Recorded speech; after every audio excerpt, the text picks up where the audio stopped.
commençais à être vraiment éco-anxieuse, etc.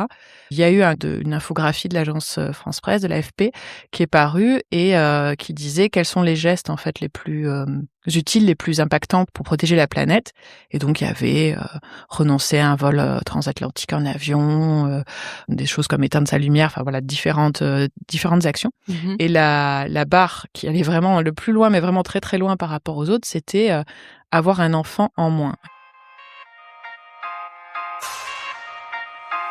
Si vous n'étiez pas mère, vous n'étiez pas une vraie femme. Je suis assez gêné, moi, de voir cette nouvelle mode, tous ces politiciens ne pas avoir d'enfants. Désintérêt total de la chose. Vous êtes plutôt jeune, vous deux. Qu'est-ce que vous attendez? Elle veut pas d'enfants. Mettez-vous-y avant 40 ans, vraiment. Aujourd'hui, j'ai 70 ans. Je suis de nouveau enceinte. Cela ne nous regarde pas. C'est pour quand? C'est pour quand? C'est pour quand? Alors? C'est pour quand?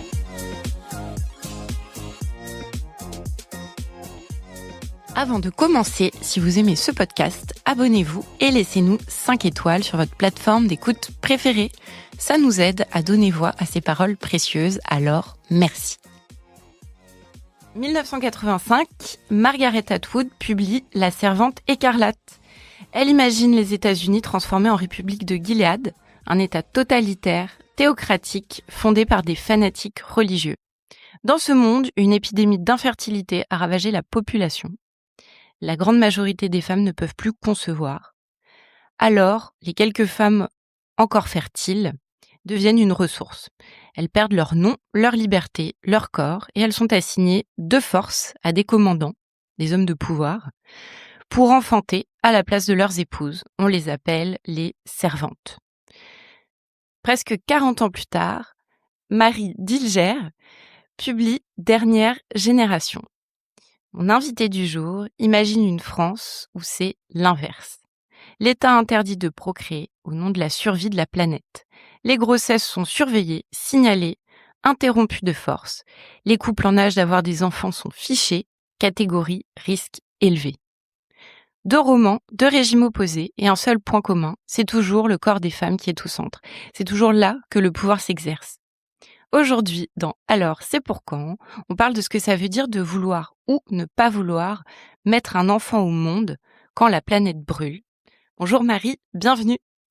Bonjour, merci pour l'invitation. Avec plaisir. Alors Marie, je ne sais pas si tu as lu ou vu La Servante écarlate. Est-ce que tu as eu le sentiment de lire ou de voir quelque chose qui parle aussi de notre époque ? Alors, j'ai commencé par voir La Servante écarlate, la série, quand elle est sortie à peu près, parce que j'avoue que je n'avais pas connaissance du livre que j'ai lu donc après, et j'ai lu aussi les Testaments. Bon, je crois que c'est difficile de dire que ça résonne pas avec notre époque. On a même l'impression que c'était juste quelques années avant l'arrivée de Trump et puis toutes ces vagues de régression des droits des femmes, en particulier aux États-Unis, puisque c'est là où ça se passe, donc ça fait vraiment dialoguer. Donc oui, je pense que personne aujourd'hui ne pourrait nier le lien entre La Servante écarlate et notre époque, malheureusement. Ouais. Dans ton roman, justement, c'est ce que je disais dans l'intro, tu retournes le dispositif. C'est l'État qui interdit de procréer au nom du climat. D'ailleurs, quand tu as écrit, tu étais un peu consciente de ce dialogue avec les questionnements de Margaret Atwood. C'est drôle, j'ai l'impression que non, en fait. C'est difficile de se souvenir après coup. Des fois, on reconstitue un peu les souvenirs. En tout cas, je l'avais pas forcément conscientisé parce que je me souviens qu'à un moment du processus de publication, je ne sais plus qui, je crois que c'était Constance Joly, m'a dit « Ah bah oui, c'est malin d'avoir retourné ». Et je me suis dit « Ah bah oui », parce que la motivation qui m'a poussée à écrire le livre, elle vient un peu d'ailleurs, même si après ça a fini par se rejoindre et en effet par dialoguer. Ouais, c'est assez surprenant. L'inspiration, on va y revenir, mais elle vient aussi un petit peu de ton chemin personnel et de tes questionnements à toi, complètement. Oui, dans la vie, quoi. Tes 2 premiers enfants sont nés, sauf erreur, en 2014 et 2017. C'est ça. Sans que tu te poses à ces moments-là la question écologique. Et puis pour le 3e enfant, on va un peu revenir en détail là-dessus. C'est une question qui s'est plus posée. Qu'est-ce qui a changé en fait entre les naissances de tes 2 premiers enfants et de ton 3e ? Ouais. Je pense que je percevais pas pour les 2 premiers la naissance d'un enfant comme coûteuse, mauvaise en bilan carbone. Donc j'avais conscience, par exemple, je me souviens que pour le deuxième, j'avais essayé vraiment, on avait fait les couches lavables, le liniment maison, on avait essayé de limiter au maximum les déchets sur ce plan-là, mais je pense que je voyais ça comme une période en fait de la vie de l'enfant qui était polluante, mais je n'imaginais pas le fait de mettre au monde une personne supplémentaire comme un problème pour la planète. Et c'est vrai que en 2018, alors c'était une période où je commençais à être vraiment éco-anxieuse, etc. Tout a un peu concordé. Il y a eu une infographie de l'agence France Presse, de l'AFP, qui est parue et qui disait quels sont les gestes en fait les plus utiles, les plus impactants pour protéger la planète. Et donc il y avait renoncer à un vol transatlantique en avion, des choses comme éteindre sa lumière, différentes actions. Et la barre qui allait vraiment le plus loin, mais vraiment très très loin par rapport aux autres, c'était avoir un enfant en moins. Alors c'est un peu bizarre comme formulation, avoir un enfant en moins, on se demande, voilà. Mais quand on est dans une interrogation où on se demande si justement on va faire un troisième enfant, là, ça résonne fort.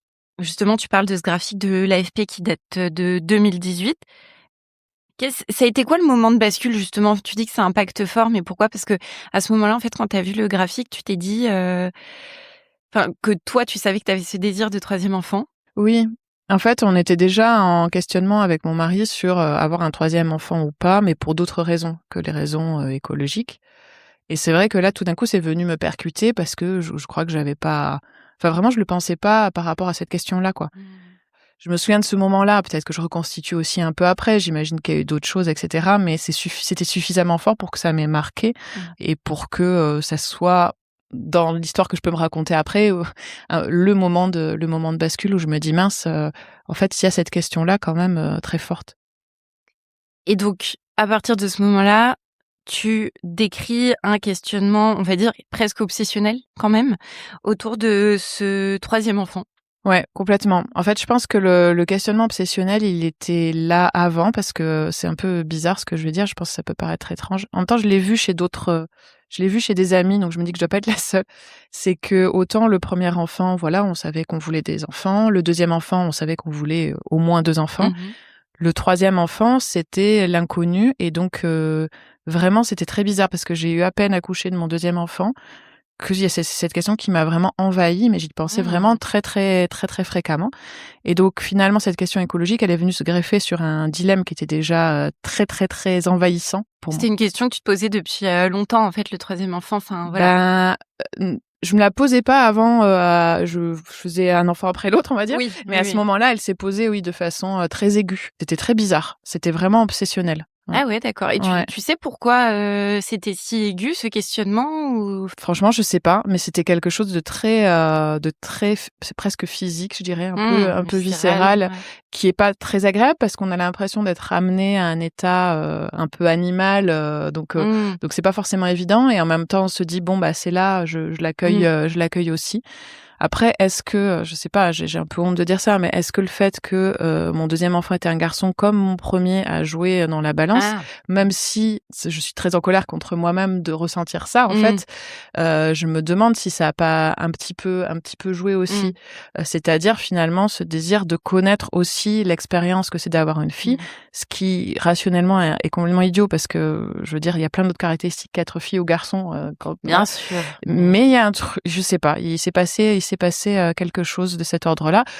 Il se trouve que j'ai eu une fille, mais ça aurait tout à fait pu être un garçon. C'est vrai. Et je pense pas que j'aurais non plus continué à faire des enfants jusqu'à avoir une fille. Mais du coup, donc ce questionnement, donc il y avait la question d'avoir un troisième ou non, auquel s'est couplée la question de l'écologie. Et ça se manifestait par quel genre de questionnement interne ou avec ton mari En fait, je me sentais vachement coupable d'avoir ce désir-là, du coup. Je me disais, mais c'est pas rationnel, c'est pas bien. C'était déjà pas terrible sur d'autres plans, on va dire physiologiques, parce que j'ai eu des grossesses compliquées, sur le plan matériel, sur plein de plans. Là, c'était quand même un plan qui venait quand même vraiment au-dessus du reste, quoi, qui était plus important, on va dire, qui avait un impact je pense que ça allait avec ma montée de l'éco-anxiété, de réaliser que le monde allait sans doute changer, de s'imaginer des scènes un peu apocalyptiques et donc comment est-ce qu'ils vont vivre dans ce monde-là, et de se dire les 2 premiers, en gros, je savais pas, voilà. Mais là, je le fais en conscience. C'est un peu différent quand même. Oui, l'approche est différente finalement. Ouais. C'est intéressant. D'ailleurs, c'est de ça aussi dont on va parler un petit peu aujourd'hui. Ce que tu décris, être tiraillé entre désir viscéral et une injonction externe à renoncer à ce 3e enfant, c'est quelque chose que les femmes connaissent bien sous plein de formes différentes, j'imagine. Est-ce que c'est une question que tu vis aussi comme une question féministe ? Oui, nécessairement. C'est vrai que c'est toujours en fait la question du choix réel, hein. C'est-à-dire que comment est-ce qu'on arrive à concilier différents types de choix dans la société pour que tous les choix soient vraiment ouverts en fait. Donc après, moi j'ai bien conscience quand même que en tant que femme qui a des enfants, je pense que c'est quand même, ça reste en tout cas pour l'instant moins difficile que de ne pas avoir d'enfants au niveau du regard que la société a, au niveau de la pression qu'il y a. Mais c'est vrai que moi je trouve qu'il y a cette injonction qui monte de dire alors elle vient pas forcément du même endroit, elle vient pas forcément par les mêmes biais, etc. Puis c'est aussi une injonction interne en fait à soi-même de dire c'est pas raisonnable, il faut pas faire d'enfants. Moi je trouve ça problématique aussi en fait. Je pense que voilà, dans les deux cas, on retombe sur le même genre de truc quoi. C'est pas. Dans ton roman, l'État classe les couples hétérosexuels en âge de procréer comme risque élevé. Il les surveille et les dénonce éventuellement s'il y a une grossesse. C'est une image qui fait froid dans le dos parce qu'elle est pas si loin de certaines logiques en fait qui peuvent exister. Donc je te propose justement de lire un petit extrait qui explique cette classification dans ton roman. Ouais. Donc là, c'est juste pour situer, c'est Agathe, qui est donc un personnage qui est devenu contrôleuse aux affaires familiales, puisqu'elle était infirmière puéricultrice et qu'il n'y a plus besoin d'infirmières puéricultrices. Donc elles sont toutes toutes et tous réorientées.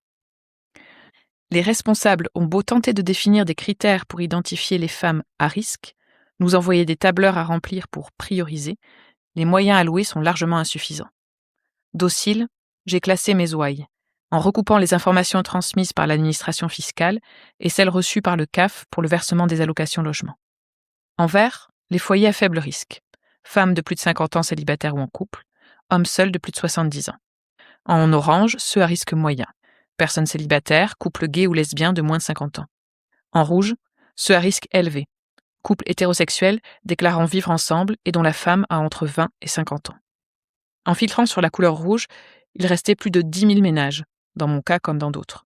Alors, la direction générale nous a pondu une catégorie écarlate, à risque très élevé, les couples hétéros âgés de 25 à 35 ans, sans enfants. Merci. Et du coup, à quoi tu pensais quand t'as écrit ça ?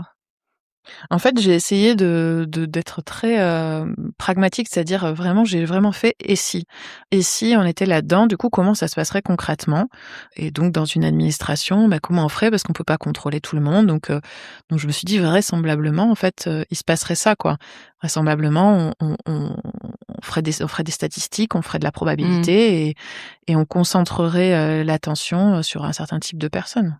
Oui, un peu comme les contrôles, on va dire, inopinés de Sécu ou de CAF ou ces choses-là, quoi. Complètement, oui. J'ai justement pas si inopiné que ça. Oui, c'est ça, en fait. Enfin, quand on creuse les questions algorithmiques et tout, on voit que, effectivement, c'est pas inopiné. Je crois que la CAF contrôle particulièrement les femmes qui sont mères isolées, etc. Donc, Dans ton roman l'IEG, qui est l'interruption écologique de grossesse, c'est un peu le pendant, on va dire, de l'IVG, tout à fait. Mais imposé par l'État plutôt que choisi par les femmes. Tout à fait. Est-ce que c'est une manière de dire que même dans un discours, comme on le disait un peu en intro, un discours progressiste sur l'environnement, on peut mettre en place des outils de contrôle du corps ?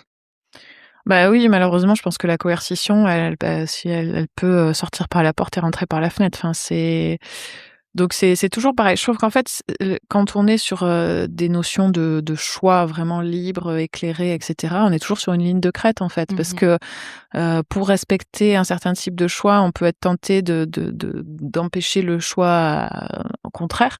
Et donc c'est comment est-ce qu'on arrive à se maintenir sur un vrai choix, quoi. C'est ce qui me paraissait logique en fait. Je me disais, il y a forcément encore une fois, j'ai joué à Essie, et donc Essie, dans cette société-là, des femmes tombent quand même enceintes parce que voilà, qu'est-ce qui se passe?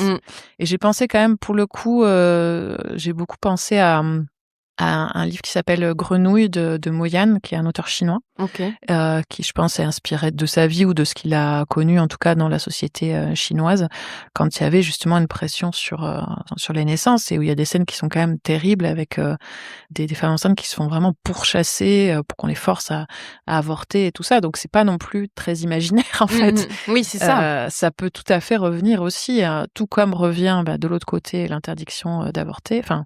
Oui, en fait là, ça devient un contrôle global, quoi. C'est voilà. C'est des enfants s'ils veulent, quand ils veulent, quoi. Ce que tu décris dans le roman, et ce qu'on vit déjà un peu aujourd'hui, c'est que les femmes, elles sont doublement injonctées. Je mets des guillemets parce que je ne crois pas que ce terme existe comme ça. Que l'on soit mère, ce qui peut être vu comme égoïste dans ce contexte de changement climatique, ou que l'on ne soit pas mère, là on est vu aussi comme une égoïste. Mais qui est légitime pour décider à la place des femmes, en fait? C'est ça un peu que tu poses aussi comme question dans le roman. Oui, bien sûr. Oui. En fait, je pense que tout ça, c'est des idées qui sont quand même assez anciennes. D'ailleurs, de façon générale, je me rends compte que dans toutes les romans d'anticipation ou les dystopies où il y a justement cette assignation à la fonction reproductrice, c'est jamais positif, quoi. La Servante écarlate, je veux dire, celle qui, le ventre, c'est jamais, non, c'est jamais positif non plus. Je veux dire, ça pourrait, on pourrait imaginer la Servante écarlate, un truc où c'est la personne qui donne la vie qui est hyper glorifiée. Non, c'est pas ça. Non, ce sont des servantes, quoi. C'est jamais ça. Donc, pardon, je m'éloigne, mais donc du coup, oui, c'est ce terme d'égoïsme, j'ai vraiment du mal avec, en fait, parce que je trouve que peut-être que faire un enfant, c'est inconscient. Je sais pas, c'est peut-être stupide, j'en sais rien. Mais je trouve que ça demande tellement d'abnégation physique, morale, mentale, etc., que je trouve que le terme d'égoïsme est vraiment mal choisi. Oui. Et à l'inverse, pour quelqu'un qui ne veut pas d'enfant, qui se dit que il ou elle serait pas à l'aise avec un enfant, et que, c'est pas non plus de l'égoïsme, quoi. Et puis, en ce qui concerne les parents, effectivement, c'est une tâche qui est tellement, quand même, pesante, j'imagine, de manque de sommeil, de ressources physiques, de tout, que oui, on peut pas non plus dire qu'un parent est égoïste. Je pense que c'est pas le bon terme. C'est vrai qu'on dit, alors j'entends beaucoup, on fait un enfant pour soi, pas pour lui. Je suis pas tout à fait d'accord, parce que c'est vraiment se décentrer de soi. Et du coup, je pense que le sujet, il est pas sur égoïsme ou pas égoïsme, en fait. C'est pas le sujet. Qui est pourtant globalement le truc le plus balancé aux femmes. Complètement. Ouais. C'est vrai. Il y a un message qui t'avait troublé. Je crois qu'on en avait parlé quand on avait préparé l'échange. Tu disais, en gros, ceux qui veulent faire des enfants, assurez-vous d'en faire de parfaits petits écolos. Qu'est-ce qui te dérange dans ce type de discours aussi? C'est quelqu'un qui, sur un réseau social, avait publié, en gros, ne faites pas d'enfants, et si vraiment vous voulez faire des enfants, vraiment débrouillez-vous, que ce soit vraiment des écolos, des parfaits petits écolos exemplaires et tout. J'ai envie de dire, mais pardon. Mais quelle violence, en fait. Je veux dire, moi, je vais pas publier, je sais même pas ce que ça serait l'équivalent, parce que je le pense pas, mais faites des enfants, ou si vous n'en faites pas. Alors ça, c'est des discours d'ailleurs qu'on peut entendre, j'imagine. Si vous n'en faites pas, vous plaignez pas d'être vieux tout seul, par exemple. C'est un peu l'équivalent. Oui, souvent. Tu vois, vous allez mourir de ça, quoi. Seul, vous allez. Oui. Mais c'est de la, c'est un peu de la bêtise. Un peu de la bêtise crasse, quoi. Pardon, mais c'est comme il y en a beaucoup sur, encore une fois, les réseaux. Quand même. Après, je pense que le message, il partait pas d'une mauvaise intention, mais c'est vrai que c'est assez dur à encaisser, parce qu'on se dit, non, effectivement, malheureusement, ce seront sûrement pas de parfaits petits écolos, parce qu'être parfait, c'est quand même un peu compliqué comme horizon d'attente. En revanche, si seules les personnes qui n'ont pas de conscience écologique font des enfants, effectivement, on n'aura plus d'écolos du tout. Il y a cette notion de se dire que faire des enfants dans un contexte comme le nôtre, c'est aussi un message d'espoir, et que déjà un enfant porteur d'espoir, est-ce que c'est pas suffisant juste qu'il soit là? Ouais, tout à fait. Voilà, donc. Ouais, tout à fait.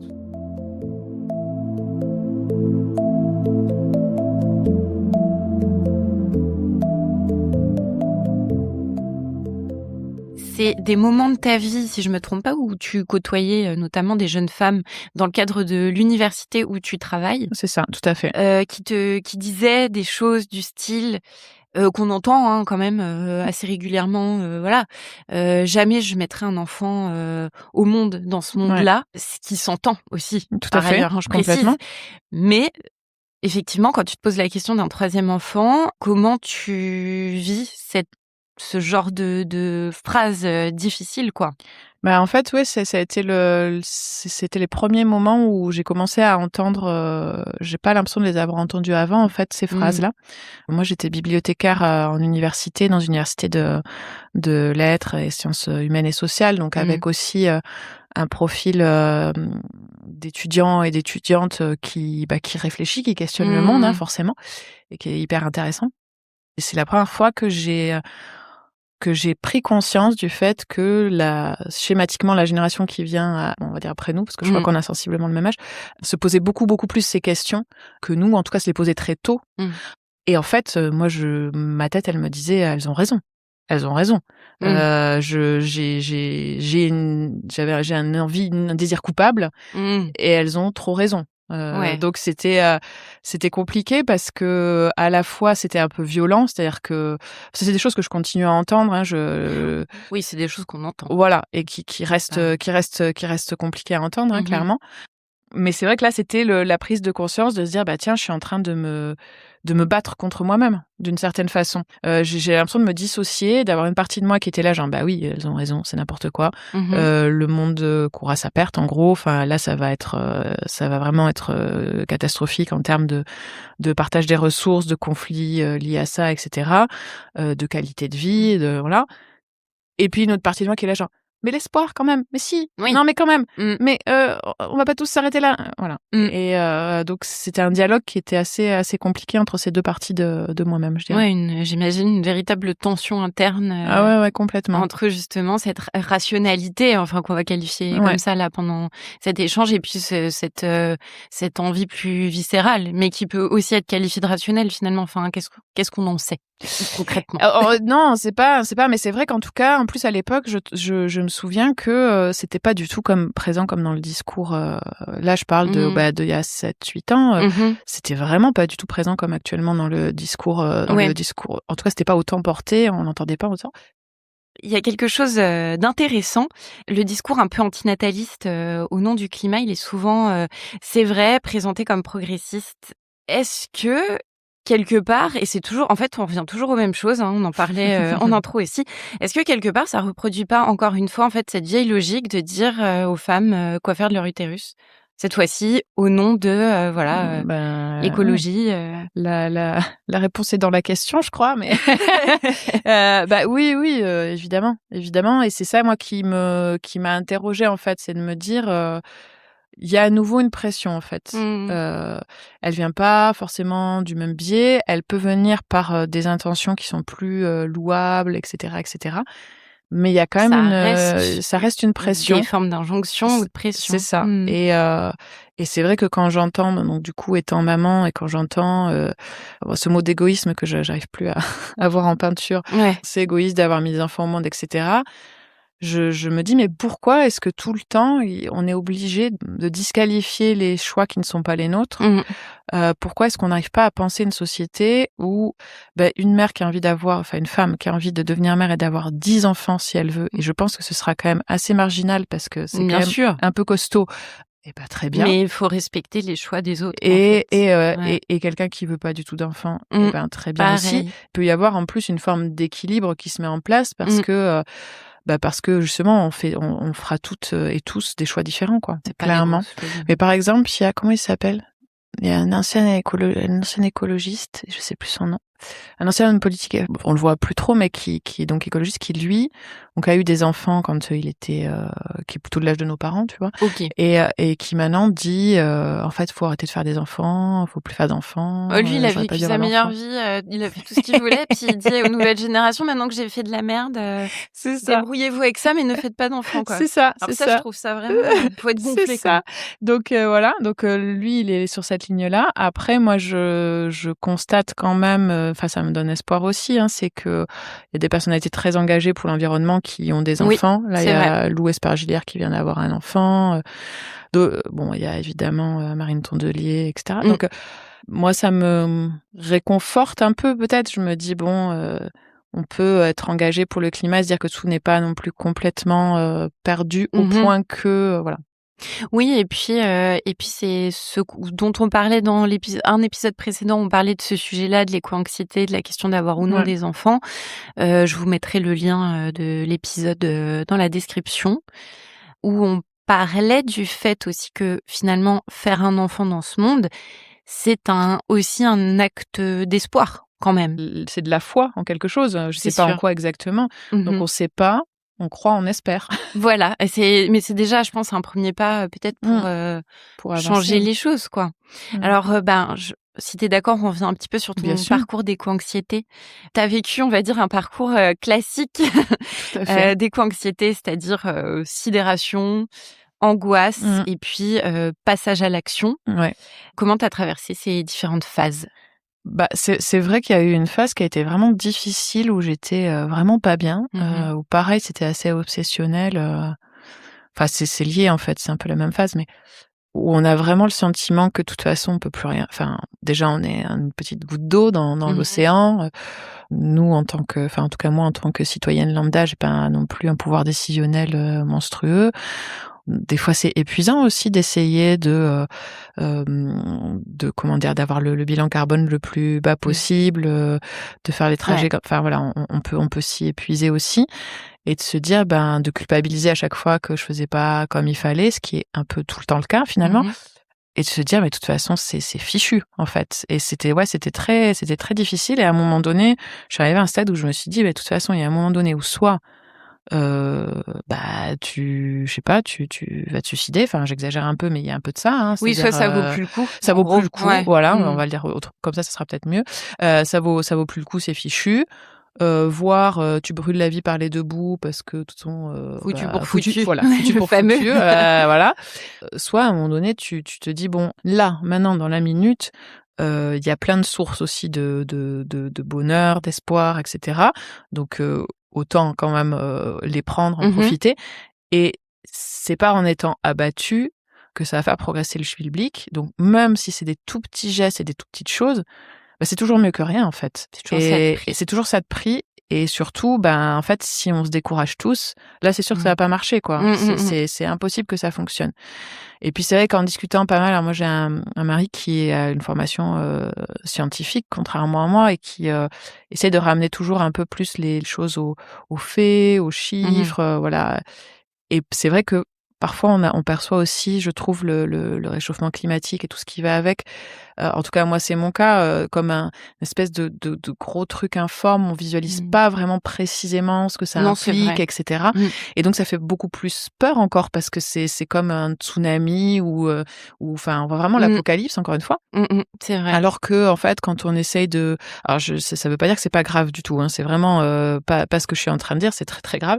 Mais déjà, c'est vraiment le propre de l'angoisse, je trouve. L'angoisse prend des formes tellement diffuses qu'on peut pas se battre contre l'ennemi puisqu'on sait pas ce que c'est, en fait. Oui. Et là, quand ça prend une forme plus claire, plus définie, on se dit OK, donc là, c'est ça. Par exemple, je dis n'importe quoi, on sait que il va faire tant de degrés, voilà. Ça implique ça pour nos organismes, ça implique ça pour la végétation, etc. Peut-être que on peut faire ceci ou faire cela pour que ce soit plus vivable, plus supportable, etc. Et c'est plus tout à fait la même chose, ça déplace un petit peu. Et je trouve que du coup, en faisant ça, finalement, on peut être plus proactif que quand c'est vraiment l'énorme nuage noir qui arrive sur nous et que on est complètement sidéré et on est démuni.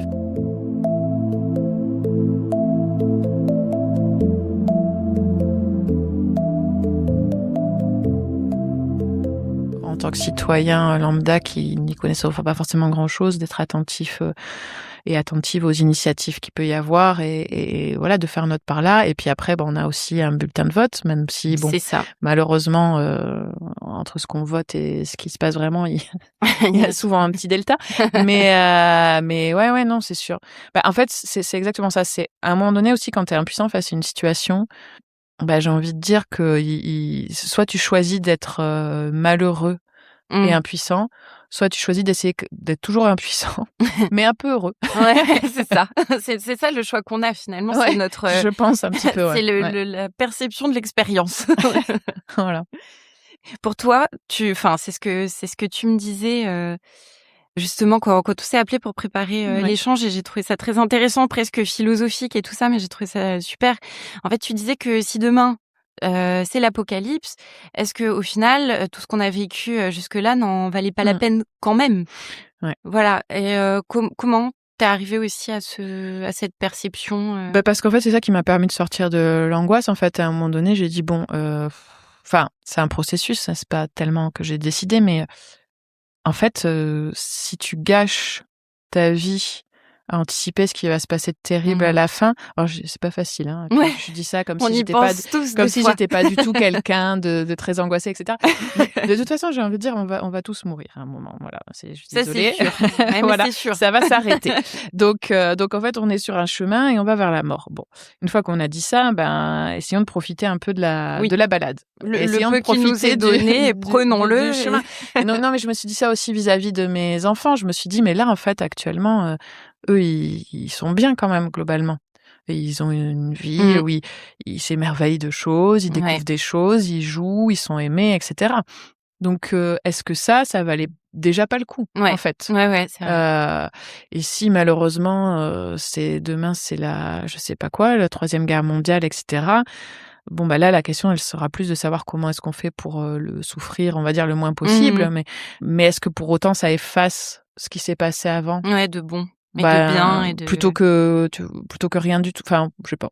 Ouais. Non, mais je trouve ça... En tout cas, je trouve que c'est intéressant, justement, comme raisonnement aussi, quand on se pose la question d'avoir des enfants dans le contexte actuel, qui, on va pas se mentir quand même, n'est pas rose.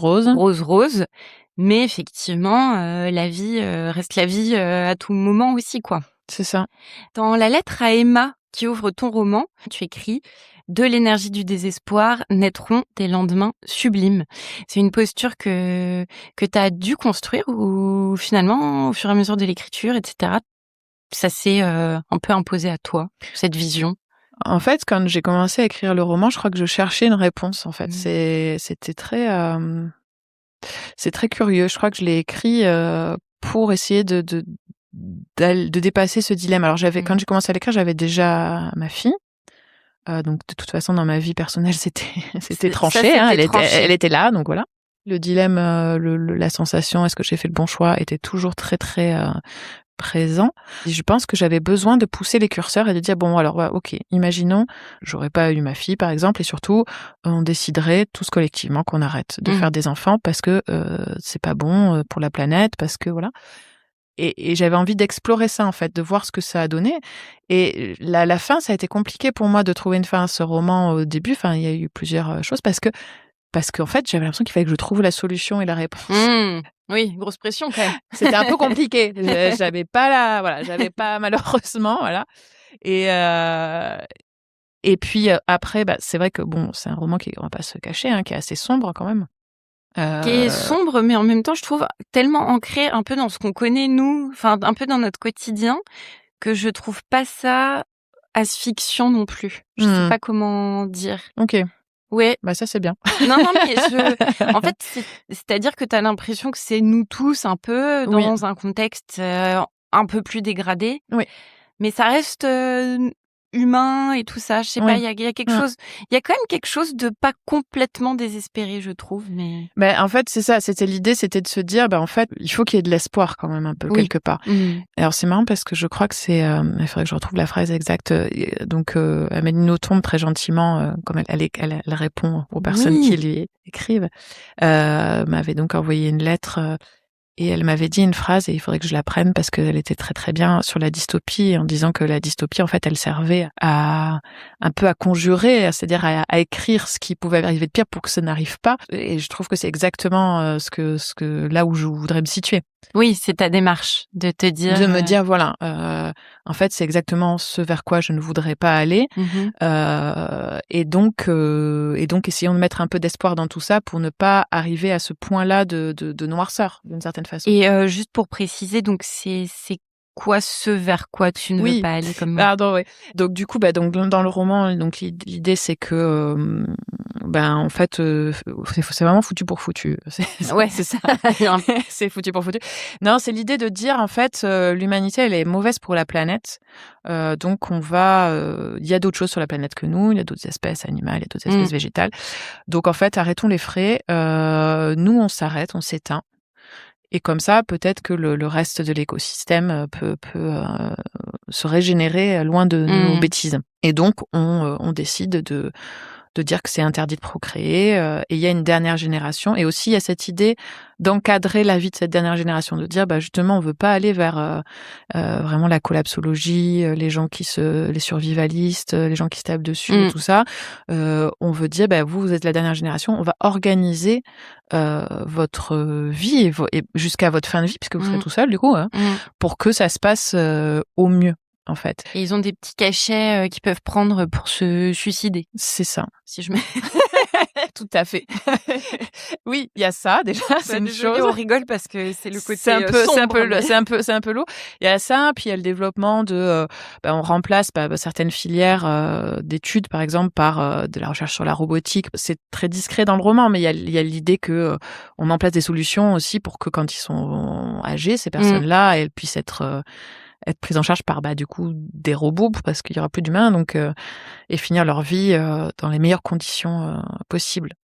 Donc ça paraît en fait c'est ça, c'est le côté où en fait ça paraît très rationnel et très presque dans le care en fait. On prend soin de la planète, on prend soin des derniers humains, et comment c'est quand même glaçant finalement. Oui, ça reste glaçant effectivement. Je trouve que le regard des personnages confère quand même une certaine humanité aux propos. Oui.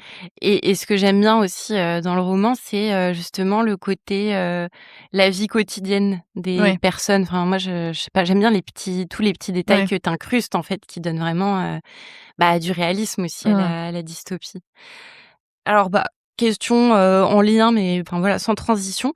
À ton avis, comment on sensibilise ces enfants sur ces sujets-là sans leur transmettre l'angoisse ? Et voilà, comment on leur donne plutôt une forme de capacité d'agir J'aimerais te dire que j'ai la réponse. Oui, la question est quand même assez c'est un peu work in progress. C'est un peu work in progress. Je sais pas, c'est vrai que je pense qu'il faut faire attention quand même. En fait, c'est une génération, moi je me rends compte, celle de mes enfants, qui est habituée depuis toute petite à chanter des chansons à la je dis ça, c'est pas par rapport à l'école spécifiquement de mes enfants, mais je veux dire à la kermesse de l'école, la planète voilà, c'est un peu, c'est quand même, ils vivent un peu dans la planète va brûler, c'est ça. Ils vivent un peu dans un truc où le dessin animé, il y a un petit côté comme ça quand même, ce qui est logique en fait, parce que c'est voilà. Mais c'est vrai que je me dis faudrait peut-être faire attention aussi à tourner ça un petit peu positivement et à pas non plus être dans le rabâchage de ça, parce que je pense que ça va faire l'effet inverse aussi au bout d'un moment. Donc il y a une attention, je pense, à porter à ça. Après, à mon avis, c'est l'exemple. Donc je dis pas que je suis un exemple, mais c'est de leur montrer que non, on essaye de pas commander un truc sur Chine parce que ça pose d'autres questions que les questions écologiques, mais ça pose entre autres des questions écologiques. Voilà, c'est peut-être les autres questions encore qui me semblent encore pires, mais bon bref, peu importe. Oui, là on peut aller à pied, j'y arrive vraiment pas toujours. Plutôt qu'en voiture, oui, là on fait, enfin voilà, c'est aussi je pense à mon avis, là ils sont petits encore les miens, donc on est plutôt sur ça, et je pense qu'après à partir de l'adolescence, c'est plus par des discussions, mais à mon avis, on reproduit aussi ce qu'on voit, quoi. De toute façon, oui, il me semble. Même je pense presque plus que ce qu'on entend ou que les conseils qu'on peut recevoir. Ouais. On a commencé l'échange en parlant de La Servante écarlate. Ouais. quand on referme ton roman, qu'est-ce que tu voudrais que les lectrices et les lecteurs retiennent finalement? Alors c'est un roman, donc quelque part ça nous emporte un petit peu, enfin voilà, mais en même temps. J'aimerais qu'on se rende compte de ce qu'on fait peser sur les épaules justement des jeunes actuellement. Je trouve qu'ils ont un fardeau. D'ailleurs, c'est ce qu'elle dit dans la lettre à Emma, justement, qui ouvre le roman. Hein, vous a laissé un fardeau considérable. Enfin, je trouve que ce serait important quand même de pouvoir soutenir cette génération-là dans ses questionnements, de pouvoir voir qu'est-ce qu'on peut faire aussi pour qu'il y ait des futurs un peu plus désirables, pour qu'il y ait un horizon. Parce que j'ai l'impression que vraiment, alors ça date pas d'hier que quand on est jeune, nos futurs, etc. Mais je trouve que là, l'horizon, il s'est bouché encore plus, quoi. On peut pas être dans le désir, notamment, entre autres, de créer la vie, si on a un mur devant soi, en fait. Et donc, quand on parle de réarmement démographique, etc., bah ok, mais au lieu d'arriver avec des métaphores guerrières, peut-être et des actions pour la suite, pour le climat, pour la société, qui donnent envie de s'y projeter, quoi. Voilà. Oui, complètement. Et donc de se dire qu'en fait, l'idée, elle est, j'espère surtout qu'on se dit pas en refermant le roman, oh, ces extrémistes du climat, quoi, parce que c'est vraiment pas l'idée. Et ça, c'était une crainte que je pouvais avoir. C'est plutôt l'inverse, c'est de dire si on tient pas compte de ça, si on continue à raconter que c'est pas vrai, que c'est du fantasme, etc., on va arriver à quelque chose de terrible. Et donc, prenons le sujet à bras le corps. Je crois qu'il y a encore eu quelques propos climato-sceptiques sur CNews. Oui, bah oui. Puis bon, Trump qui est président des États-Unis et tout ça, qui sont des choses pour les personnes qui se préoccupent notamment du climat, qui posent beaucoup de questions, effectivement. En fait, je pense que l'angoisse, elle naît énormément de l'inaction. Si on sentait qu'il y avait des actions envers le climat, des démarches politiques, je dis pas qu'on serait pas inquiet. Mais quand même, c'est un peu différent. Là, on a l'impression qu'on est dans une voiture. On dit faut freiner, et on accélère. Donc, c'est un peu stressant. Et pour en revenir justement à ta fille, que tu as eue, hein, on l'a dit. Finalement, qu'est-ce qui se passe dans ta tête maintenant? Donc, tu disais que dans un premier temps, tu te posais la question un peu de, quelque part, est-ce que j'aurais dû ou pas? Mais voilà, qu'est-ce qui se passe maintenant? Après, ce qui s'est passé aussi, c'est que ma fille, pendant que j'étais enceinte, on a appris qu'elle avait une malformation cardiaque complexe, des gros soucis de santé. Donc, il s'est joué à autre chose, en fait. Donc, ça s'est déplacé, en fait, sur autre chose qui était un combat pour la vie, qui posait plein de questions, voilà. Donc là, finalement, c'est fou aussi comme du coup ces questionnements-là, ils se déplacent et où t'es sur la joie en fait qu'elle soit là. En fait. Voilà. Okay. Et en plus, c'est une petite fille qui est très très lumineuse, très joyeuse, toujours contente. Donc c'est vraiment le rayon de soleil, hein, c'est le cliché, mais c'est vraiment le rayon de soleil. Ça a plus de sens de penser qu'elle aurait pu ne pas être là. Bien sûr, maintenant qu'elle est là. Mais bon, forcément, en même temps, n'importe quel enfant, une fois qu'il est là, je pense que ça n'a pas de sens de penser qu'il est plus là. C'est ce que je me disais aussi à un moment donné, quand j'hésitais à avoir ce troisième enfant, je me disais, mais peut-être ça s'arrête jamais. Peut-être que là, tu te dis, bon, encore un troisième, et si ça se trouve, après, tu vas dire, ah oui, mais encore le quatrième, parce que s'il pouvait exister, alors c'est sans fin. Et alors? Et en fait, non. Donc, ouais. Ça a vraiment complètement, la famille est au complet, je sais pas. Ah ouais, mais c'est vraiment c'est fou. C'est comme s'il y avait en fait cette pièce manquante. Ouais. Ah ouais, vraiment. Que t'as ajouté, que vous avez ajouté, et puis voilà complètement. Le tableau est complet. Ouais, puis après c'est tellement viscéral quand tu as un désir d'enfant.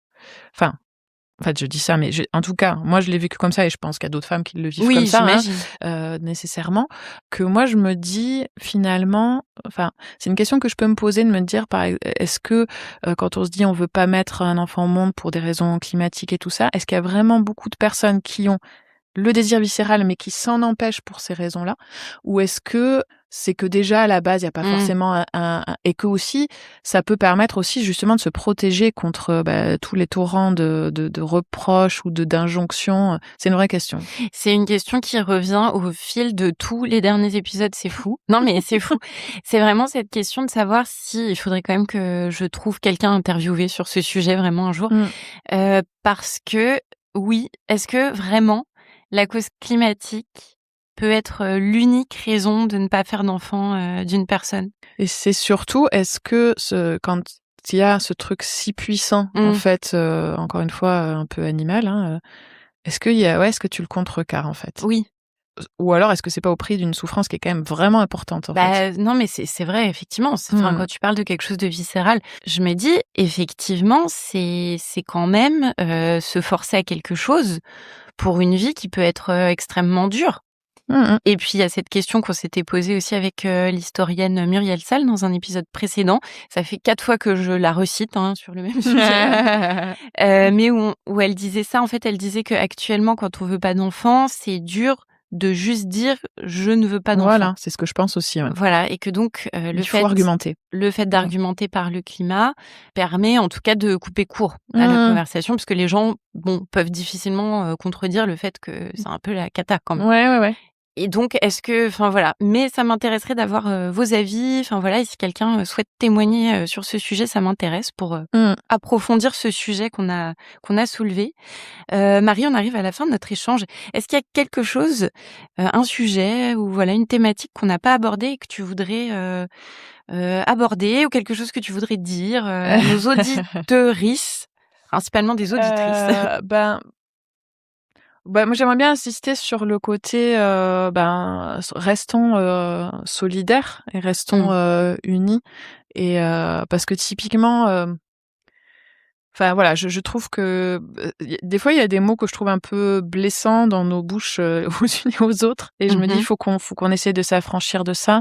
J'ai un peu cette espèce de petit aphorisme qui est de dire ni poule pondeuse, ni mémère à chat, quoi. C'est-à-dire, on n'est pas, les femmes qui font des enfants ne sont pas des poules pondeuses. Non. Voilà. Et les femmes qui n'ont pas d'enfants ne sont pas des vieilles filles avec des chignons. Et des chats. Et des chats. Enfin, on peut avoir des chats, avec ou sans enfants. Ça n'a pas de rapport. Et c'est très bien. Et vive les chats. Mais voilà, essayons de pas tomber dans ce piège-là que j'ai l'impression de voir un peu monter sur alors, tu vas me dire, les réseaux sociaux, c'est toujours un peu... Ça polarise, les réseaux sociaux. C'est un peu la cata. Ouais. Mais bon, je trouverais ça dommage, en fait, parce que c'est pas... J'espère que c'est pas notre avenir, ça, de se cliver comme ça. Non, mais tout à fait aligné. Et puis, c'est vrai que c'est aussi l'enjeu du podcast de dire que, quels que soient nos choix, encore une fois, on fait comme on veut, aussi comme on peut, parfois. Mais que surtout, se soutenir entre femmes, faire preuve de sororité, et puis d'essayer de comprendre même des personnes qu'on ne comprendrait pas de prime abord aussi, je pense que ça peut aider. C'est hyper avoir important. Des dialogues et un peu d'ouverture et un peu de nuance. Enfin, le contraire des réseaux sociaux, en réalité. Oui, c'est ça. Ouais, c'est ça. C'est pour ça qu'on aime les podcasts. Ouais. Et le temps un peu plus long qui permet un peu plus de nuance aussi, parce que le problème, c'est que la pensée, elle a pas le temps de se développer dans sa complexité, et du coup, ça... Voilà. C'est ce truc d'attirer l'attention, de capter l'attention tout de suite, qui, du coup, mène, je pense, vers une simplification tout le temps perpétuelle des choses, et c'est dommage.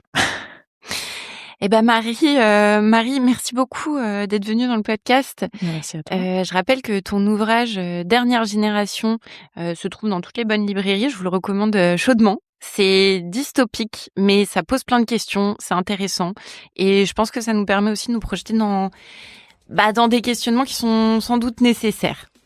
Vous retrouverez dans la description de l'épisode tous les liens pour suivre Marie Dilger et vous procurer aussi son ouvrage. Cet épisode a été enregistré dans le studio La Poudre de la Cité Audacieuse. Je vous mets le lien de l'épisode où on parle aussi de la question d'avoir ou non des enfants et d'écologie qui s'intitule « Faire des enfants ou pas en pleine crise climatique » car les 2 épisodes se font écho et la conversation continue. Je vous dis à très vite dans « Alors, c'est pour quand ?»